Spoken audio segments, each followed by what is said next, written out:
Good morning. There's a plane moving in the sky. We got some jet stream trails. And the color is outstanding this morning. So I continue with the value and benefits of compassion. And there is my inside audience. Baby boy Wiley is here, otherwise known as Wiley Dog or Wiley Coyote. Nonetheless, he is here and he will make noise nonstop, I feel. He has an adorable Christmas sweater on. He has no idea how terribly cute he is. All right, I continue. Defining compassion. As our conversations progressed, I discovered that the development of compassion plays a far greater role in the Dalai Lama's life than simply a means to cultivating a feeling of warmth and affection, a means of improving our relationship with others. All right, I'm going to read that long sentence again. As our conversations progressed, I discovered that the development of compassion plays a far greater role in the Dalai Lama's life than simply a means to cultivating a feeling of warmth and affection, a means of improving our relationships with others. It became clear, in fact, that as a practicing Buddhist, the development of compassion was an integral part of his spiritual path.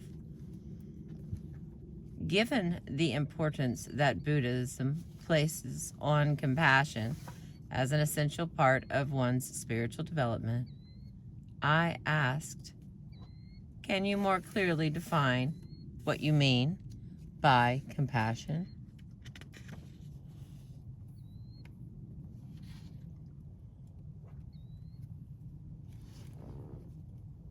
I don't know what you're doing, Wiley. It's very noisy, though.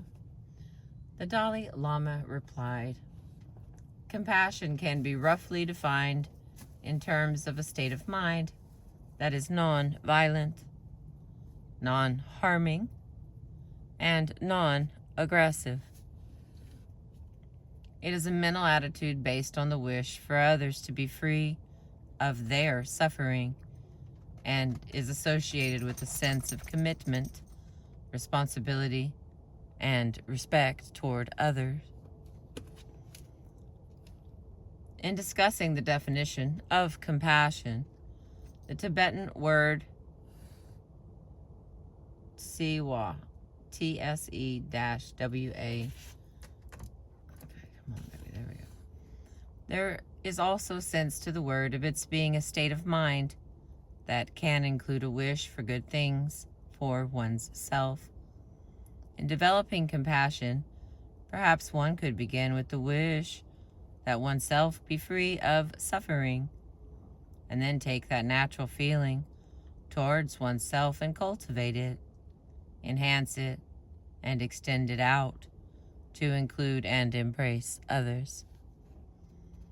Now, when people speak of compassion, I think that there is often a danger of confusing compassion with attachment.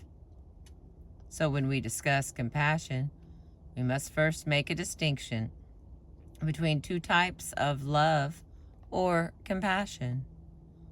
One kind of compassion is tinged with attachment, the feeling of controlling someone or loving someone so that person will love you back. This ordinary type of love or compassion is quite partial and biased, and a relationship based on that alone is unstable. The kind of partial relationship based, that kind of partial relationship based on perceiving and identifying the person as a friend may lead to a certain emotional attachment and feeling of closeness. But if there is a slight change in the situation, a disagreement perhaps, or if your friend does something to make you angry, then all of a sudden your mental projection changes. The concept of my friend is no longer there. Then you'll find the emotional attachment evaporating, and instead of that feeling of love and concern, you may have a feeling of hatred. So that kind of love, based on attachment, can be closely linked with hatred. But there is a second type of love. I'm sorry. Just making stuff up today. Okay, I have had coffee. I slept some. I was up early. I guess the moon coming up woke me up. I don't know. But my brain's already been running for 3 or 4 hours, so I have no excuse for just changing all the words today. Work with me. Stay with me. I'm working on it here, alone with my trusty dog. And the beauty of the universe. All right, here we try it again. Here, I try it again. But there is a second type of compassion that is free from such attachment. That is genuine compassion. That kind of compassion isn't so much based on the fact that this person or that person is dear to me. Rather, genuine compassion is based on the rationale that all human beings have an innate desire to be happy and overcome suffering, just like myself. And just like myself, they have the natural right to fulfill this fundamental aspiration. On the basis of the recognition of this equality and commonality, you develop a sense of affinity and closeness with others. With this as a foundation, you can feel compassion regardless of whether you view the other person as a friend or an enemy. It is based on the other's fundamental rights rather than your own mental projection. Upon this basis, then, you will generate love and compassion. That is genuine compassion. So one can see how making the distinction between these two kinds of compassion and cultivating genuine compassion can be quite important in our day-to-day life. For instance, in marriage, there is generally a component of emotional attachment. But I think that if there is a component of genuine compassion as well, based on mutual respect, as two human beings, the marriage tends to last a long time. In the case of emotional attachment without compassion, the marriage is more unstable and tends to end more quickly. The idea of developing a different kind of compassion, a more universal compassion, a kind of generic compassion, divorced from personal feeling, seems like a tall order. Turning it over in my mind, as if thinking aloud, I asked, but love or compassion is a subjective feeling. It seems that the emotional tone or feeling of love or compassion would be the same, whether it was tinged with attachment or genuine. So if the person would experience the same emotion or feeling in both types, why is it important to distinguish between the two? With a decisive tone, the Dalai Lama answered, "First, I think that there is a different quality between the feeling of genuine love or compassion and love based on attachment. It is not the same feeling. The feeling of genuine compassion is much stronger, much wider. It has a very profound quality.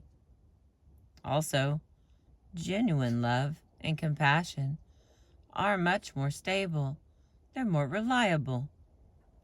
For example, if you see an animal intensely suffering, like a fish writhing with a hook in its mouth, You might spontaneously experience a feeling of not being able to hear its pain. That feeling isn't based on a special connection with that particular animal. A feeling of, oh, that animal is my friend. In that case, you're basing your compassion simply on the fact that being also has feeling and can experience pain and has a right not to experience such pain. So that type of compassion, not mixed with desire or attachment, is much more sound and more durable in the long run. Oh, he understands. I love fishing. I love everything about fishing. I love being outside. Everything about fishing, except for the part where you have to kill the fish. That part is very, very difficult, and I have to do a lot of math. And I'm like, okay, there's like 500,000 other ones in here, and this guy, he's gonna be okay if I take him out. But I love eating fish. I love everything about them. But having their eyes, they just look at you. And I know you can cover their eyes up and cut their heads off. It's not that I don't know how. It's not that I can't do it. It's that it requires a lot of math. You know, like these 7 crappie that I have, it's going to be okay. I mean, they're not the biggest. They're not the smallest. It's fair. It's going to be okay. I'm going to eat them. I'm not going to waste them. Like the steps that I go through for something that I love so much, which is fishing and being outside. Whew. Them eyes. Them fish eyes, they look at you like, please, don't do this. Anyway, that was a side note. I apologize. I'm going to call that I was triggered. Because of being by the water and thinking of all the fish I've killed in my life. Okay, here we go. Back to the point. Enough crystalisms. Moving deeper into the subject of compassion, I continued. Now, in your example of seeing a fish intensely suffering with a hook in its mouth, you bring up a vital point, that it is associated with the feeling of not being able to bear its pain. Yes, said the Dalai Lama. In fact, in one sense, one could define compassion as the feeling of unbearableness at the sight of other people's suffering, other sentient beings' suffering. And in order to generate that feeling, one must first have an appreciation of the seriousness or intensity of another's suffering. So I think that the more fully one understands suffering and the various kinds of suffering that we are subject to, the deeper will be one's level of compassion. I raised the question, well, I appreciate the fact that greater awareness of others' suffering can enhance our capacity for compassion. In fact, by definition, compassion involves opening oneself to another's suffering, sharing another's suffering. But there is a more basic question. Why would we want to take on another's suffering when we don't even want our own? I mean, most of us go to great lengths to avoid our own pain and suffering, even to the point of taking drugs and so on. Why would we then deliberately take on someone else's suffering? Without hesitation, the Dalai Lama responded, I feel that there is a significant difference between your own suffering and the suffering you might experience in a compassionate state in which you take upon yourself and share other people's suffering, a qualitative difference. He paused and then as if effortlessly targeting my own feelings at the moment, he continued, when you think about your own suffering, there is a feeling of being totally overwhelmed. There is a sense of being burdened, of being pressed under something, a feeling of helplessness. There's a dullness, almost as if your faculties have become numb. Now, in generating compassion, when you are taking on another's suffering, you may also initially experience a certain degree of discomfort, a sense of uncomfortableness or unbearableness. But in the case of compassion, the feeling is much different. Underlying the uncomfortable feeling is a very high level of alertness and determination, because you are voluntarily and deliberately accepting another's suffering for a higher purpose. There is a feeling of connectedness and commitment, a willingness to reach out to others, a feeling of freshness rather than dullness. This is similar to the case of an athlete. While undergoing rigorous training, an athlete may suffer a lot. Working out, sweating, straining. I think it can be quite a painful and exhausting experience. But the athlete doesn't see it as a painful experience. The athlete would take it as a great accomplishment, an experience associated with a sense of joy. But if the same person were subject to some other physical work that was not part of his athletic training, then the athlete would think, oh, why have I been subjected to this terrible ordeal? So the mental attitude makes a tremendous difference. These few words, spoken with such conviction, lifted me from an oppressed feeling to one of a feeling of the possibility of the resolution of suffering, of transcending suffering. You mentioned that the first step in generating that kind of compassion is an appreciation of suffering. But are there any other specific Buddhist techniques used to enhance one's compassion?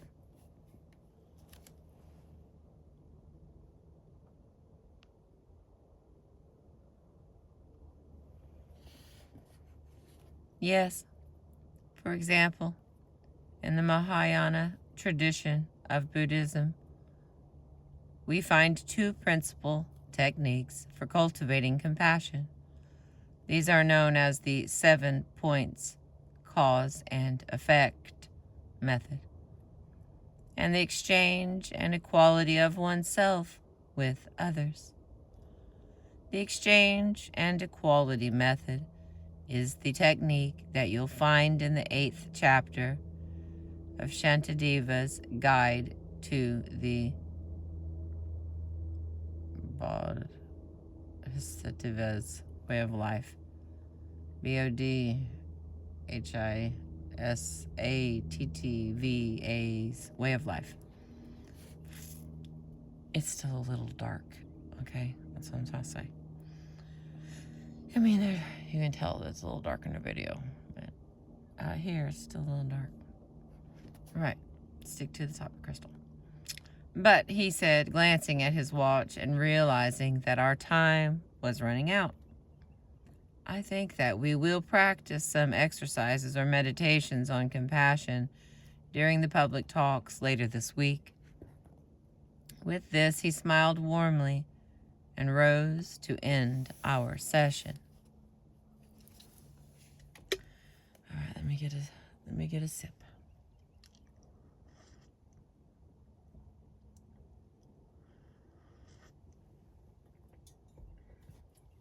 Today's coffee is from Quick Trip. Thank you very much, Quick Trip. Appreciate you. And I continue. The next little section is the real value of human life. Continuing our discussion of compassion, in our next conversation I began.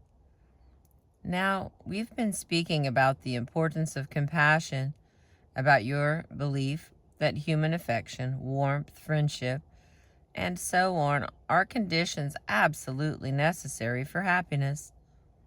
But I'm just wondering, suppose, let's say, a wealthy businessman came to see you and said, "Your Holiness, you say that warmth and compassion are crucial for one to be happy, but by nature I am not a very warm or affectionate person. To be honest, I really don't feel particularly compassionate or altruistic. I tend to be a rather rational, practical, and perhaps intellectual person, and I just don't feel those kinds of emotions. Yet I feel good about my life. I feel happy with my life the way it is. I have a very successful business, friends, and I provide for my wife and children and seem to have a good relationship with them. I just don't feel that anything is missing. Developing compassion, altruism, warmth, and so on sounds nice, but for me, what is the point? It just seems so sentimental."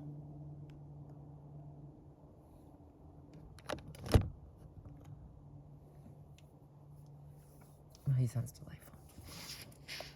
"First of all," the Dalai Lama replied, "if a person said that, I would still have doubts whether that person was really happy deep down. I truly believe that compassion provides the basis of human survival, the real value of human life, and without that, there is a basic piece missing. A deep sensitivity to others' feelings is an element of love and compassion, and without that, for example, I think there would be problems in the man's ability to relate with his wife. If the person really had that attitude of indifference to others' suffering and feeling, then even if he was a billionaire, had a good education, had no problem with his family or children, and was surrounded with friends, other rich business people, politicians, and leaders of nations, I think that in spite of all these things, that the effect of all these positive things would just remain on the surface. But if he continued to maintain that he didn't feel compassion, yet he didn't feel anything missing, then it might be a little bit difficult to help him understand the importance of compassion." The Dalai Lama stopped speaking for a moment to reflect. His intermittent pauses, which occurred throughout our conversations, did not seem to create an awkward silence. Rather, they were like a gravitational force, gathering greater weight and meaning to his words when the conversation resumed. "Finally," he continued, "still, even if that was the case, there are several things that I could point out. First, I might suggest that he reflect on his own experience. He can see that if someone treats him with compassion and affection, then it makes him feel happy. So on the basis of that experience, it would help him realize that other people also feel good when they are shown warmth and compassion.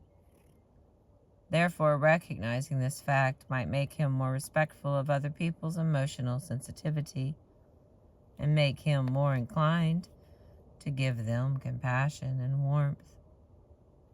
At the same time, he would discover that the more you give others warmth, the more warmth you receive.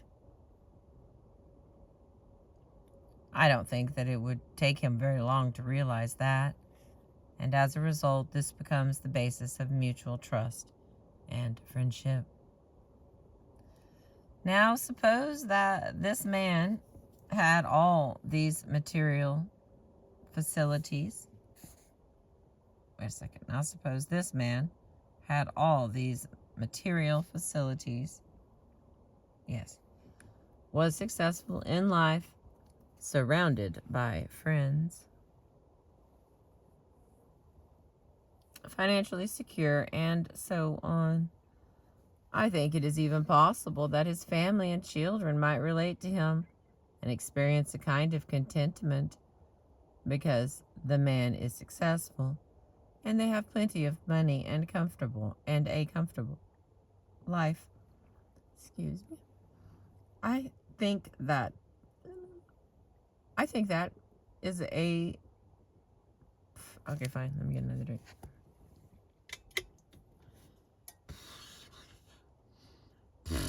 There we go.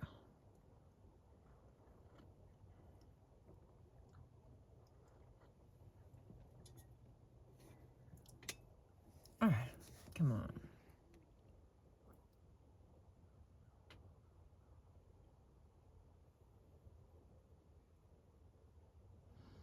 I think that it is conceivable that up to a certain point, even without feeling human warmth and affection, he may not experience a feeling of lacking something. But if he felt that everything was okay, that there was no real requirement for developing compassion, I would suggest that this view is due to ignorance and short-sightedness. Even if it appeared that others were relating to him quite fully, in reality what is happening is that much of the people's relationship or interactions with him is based on their perception of him as a successful, wealthy resource. They may be influenced by his wealth and power and relate to that rather than to him, to the person himself. So in some sense, although they may not receive human warmth and affection from him, they may be contented. They may not expect more. But what happens is if his fortune declined, then that basis of the relationship would weaken. Then he would begin to see the effect of not having warmth and immediately begin to suffer.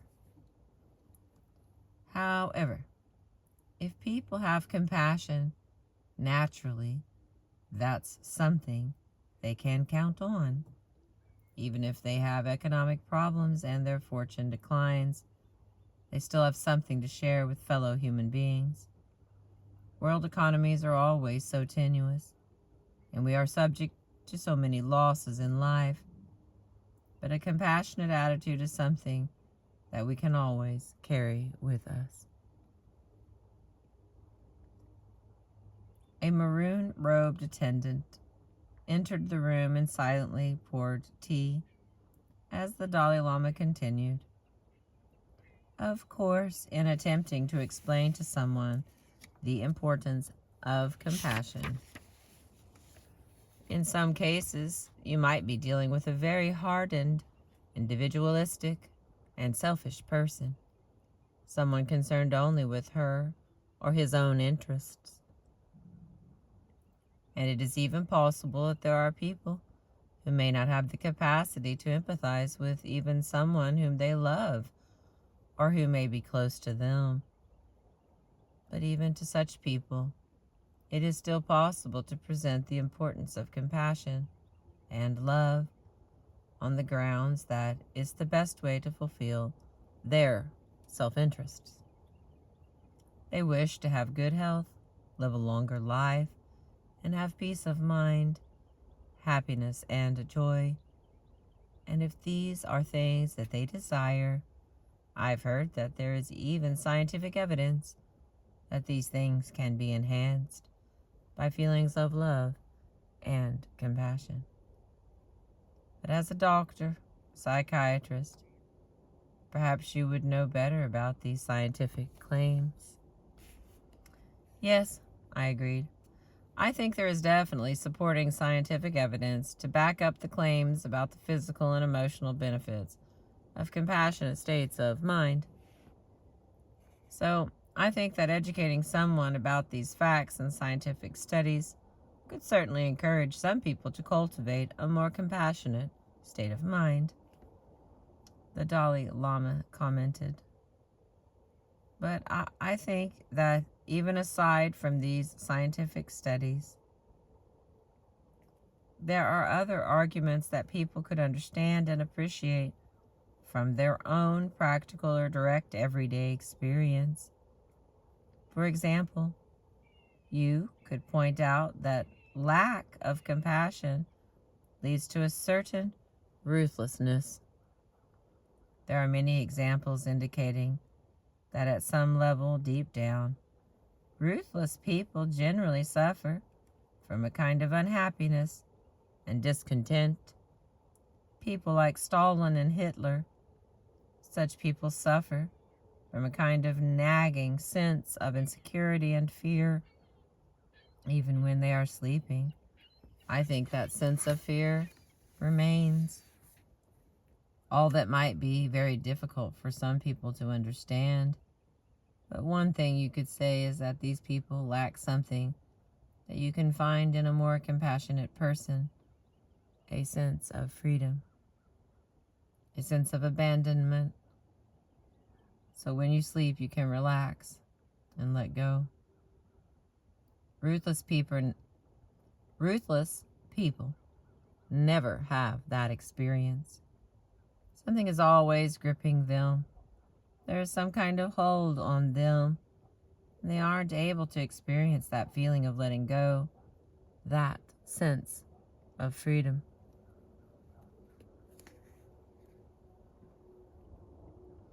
He paused for a moment, absently scratching his head, then continued. Although I'm just speculating, I would guess that if you asked some of these ruthless people, when were you happier during your childhood? When you were being cared for by your mother and had more of a closeness with your family? Or now, when you have more power, influence, and position? I think they would say that their youth was more pleasant.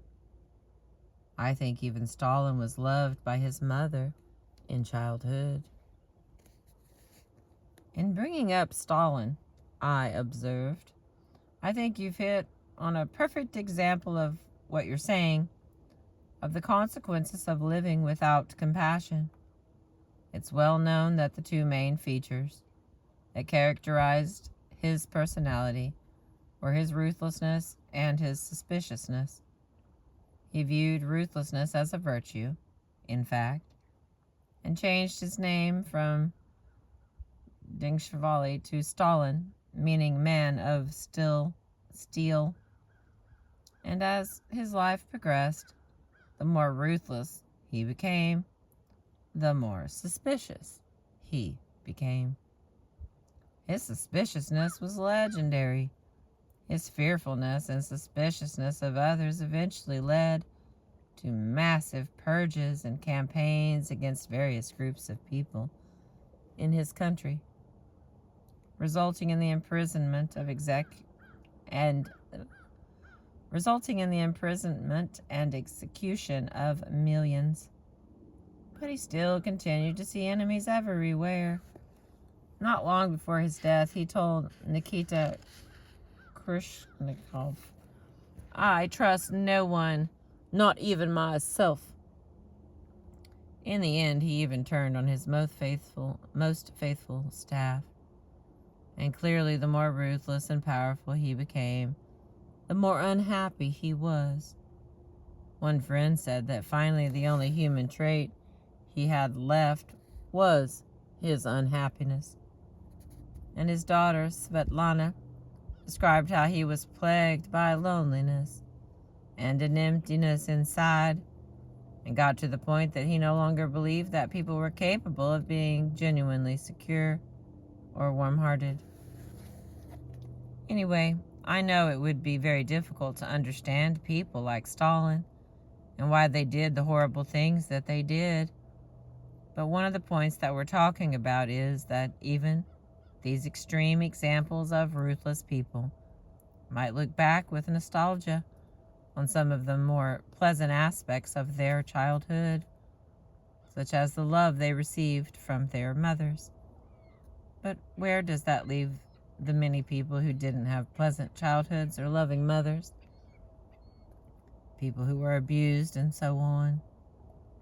Now we are discussing the topic of compassion. In order for people to develop the capacity for compassion, don't you think that it's necessary for them to be raised by parents or caretakers who showed them warmth and affection? Yes, I think that's important. He paused, deftly and automatically rotating his rosary between his fingers as he reflected. There are some people who right from the beginning have suffered much and have lacked others' affection, so that later in life it seems almost as if they have no human feeling, no capacity for compassion and affection. Those who are hardened and brutal. The Dalai Lama paused again, for several moments seemed to ponder the question earnestly. As he bent over his tea, even the contour of his shoulders suggested that he was deep in thought. He showed no inclination to continue immediately, however, and we drank our tea in silence. Finally, he shrugged his shoulders as if acknowledging that he had no solution. So, do you think that techniques to enhance empathy and develop compassion would not be helpful to people with that sort of difficult background? There are always different degrees of benefits that one might receive from practicing various methods and techniques, depending on one's particular circumstances, he explained. It is also possible that in some cases these techniques may not be effective at all. Trying to clarify, I interrupted. And the specific techniques to enhance compassion that you're referring to are just what we have been talking about. First, through learning, thoroughly understanding the value of compassion. This gives you a feeling of conviction and determination. Then employing methods to enhance empathy, such as using your imagination, your creativity, to visualize yourself in another's situation. And later this week in the public talks, we'll discuss certain exercises or practices that you can undertake, such as the practice of Tonglen, Tonglen, that serves to strengthen your compassion.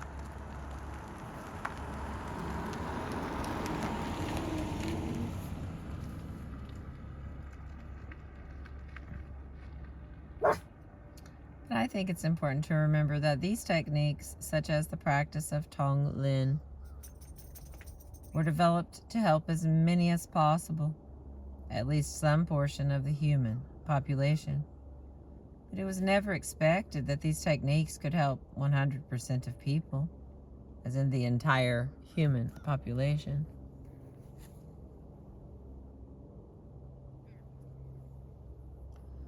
But the main point, really, if we are talking about various methods to develop compassion, the important thing is that people make a sincere effort to develop their capacity for compassion.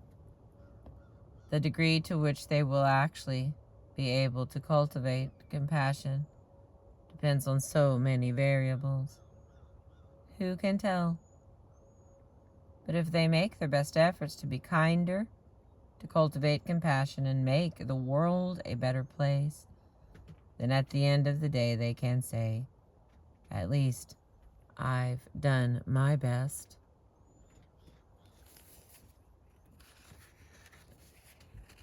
And the next little section is the benefits of compassion. In recent years, there have been many studies that support the idea that developing compassion and altruism has a positive impact on our physical and emotional health. In one well-known experiment, for example, David McClellan, a psychologist at Harvard University, showed a group of students a film of Mother Teresa working among Calcutta's sick and poor. The students reported that the film stimulated feelings of compassion. Afterward, he analyzed the students' saliva and found an increase in immunoglobulin A, an antibody that can help fight respiratory infections. In another study done by James House at the University of Michigan Research Center, investigators found that doing regular volunteer work, interacting with others in a warm and compassionate way, dramatically increased life expectancy and probably overall vitality as well. Many other researchers in the new field of mind-body medicine have demonstrated similar findings, documenting that positive states of mind can improve our physical health. You okay, buddy?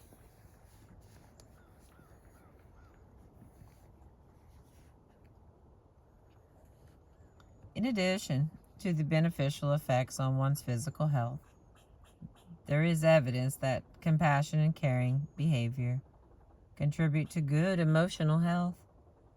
Studies have shown that reaching out to help others can induce a feeling of happiness, a calmer mind, and less depression. In a 30-year study of a group of Harvard graduates, researcher George Vaillant concluded, in fact, that adopting an altruistic lifestyle is a critical component of good mental health. You okay, buddy?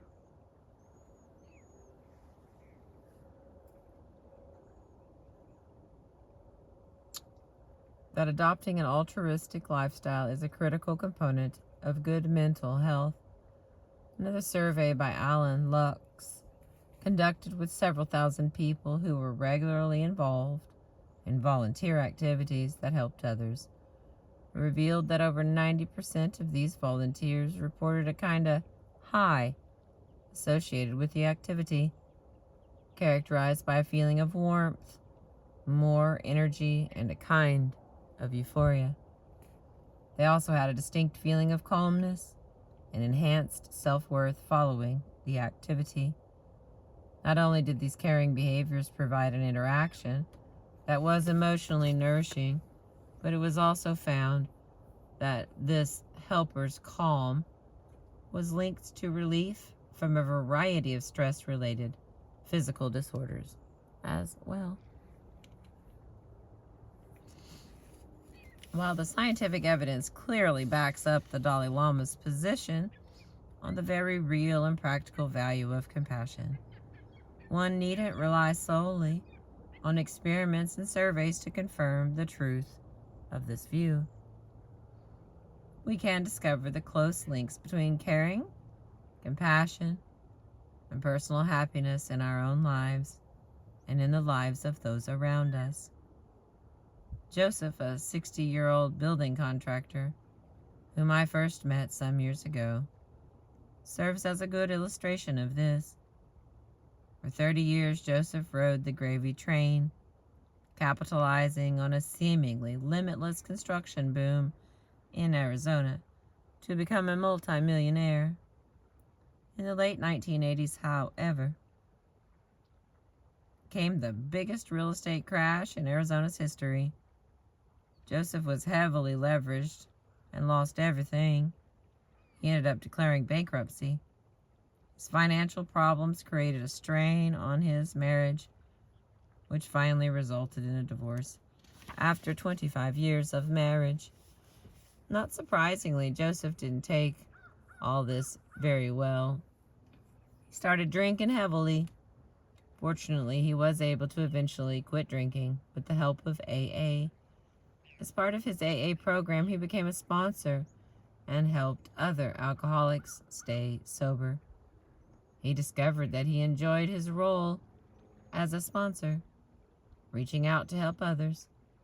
He started volunteering in other organizations as well. He put his business knowledge to use in helping the economically underprivileged. In talking about his current life, Joseph said, "I own a very small remodeling business now. It brings a modest income, but I realize that I'll never be as rich as I once was. The funny thing is, though, that I don't really want that kind of money again. I much prefer spending my time volunteering for different groups, working directly with people, helping them out the best I can. These days I get more pure enjoyment out of one day than I did in a month when I was making the big money. I'm happier than I've ever been in my life." Next category, meditate on compassion. As promised during the course of our conversations, true to his word, the Dalai Lama concluded one public talk in Arizona with a meditation on compassion. It was a simple exercise, yet, in a powerful and elegant way, he seemed to summarize and crystallize his previous discussion of compassion, turning it into a formal 5-minute exercise that was direct and to the point. All right, here's a little quote. I don't know whose quote it is. Here we go. I'm going to get that right for the end of this book. I'm going to learn to say I instead of we. Like I'm constantly in a group. Okay. In generating compassion, you start by recognizing that you do not want suffering and that you have a right to be happier, that you have a right to happiness. This can be verified or validated by your own experience. You then recognize that other people, just like yourself, also do not want to suffer, and that they have a right to happiness. So this becomes the basis of your beginning to generate compassion. So, let us meditate on compassion today. Begin by visualizing a person who is acutely suffering, someone who is in pain or is in a very unfortunate situation. For the first 3 minutes of the meditation, reflect on that individual's suffering in a more analytic way. Think about their intense suffering and the unfortunate state of that person's existence. After thinking about that person's suffering for a few minutes, next, try to relate that to yourself, thinking that individual has the same capacity for experiencing pain, joy, happiness, and suffering that I do. Then, try to allow your natural response to arise, a natural feeling of compassion towards that person. Try to arrive at a conclusion, thinking how strongly you wish for that person to be free from their suffering, and resolve that you will help that person to be relieved from their suffering. Finally, place your mind single-pointedly on that kind of conclusion or resolution. And for the last few minutes of the meditation, try to simply generate your mind in a compassionate or loving state. With that, the Dalai Lama assumed a cross-legged meditation posture, remaining completely immobile as he practiced the meditation along with the audience. Stark silence. But there was something quite stirring about sitting among the assembly that morning. I imagine that even the most hardened individuals could not help being moved when surrounded by 1,500 people, every one of them holding the thought of compassion in their minds After a few minutes, the Dalai Lama broke into a low Tibetan chant, his voice deep, melodic, gently breaking and falling in tones that soothed and comforted. And that was the end of that chapter, my loves.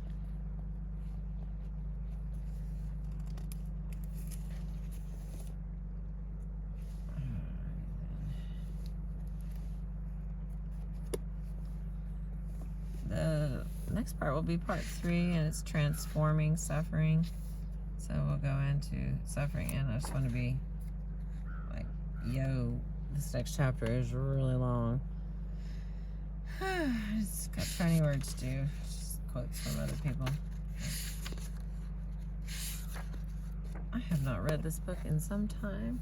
I have been enjoying it. I know it's leans a little to the religious, and I tend to not do that myself, but I think that we're all capable of understanding what it is we might need. I believe in self-repair. I appreciate you. Thank you for being with me this morning. Our beautiful pink sky and our sunshine.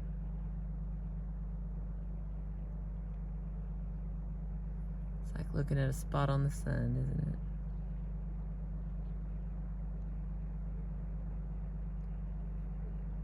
Have a beautiful day.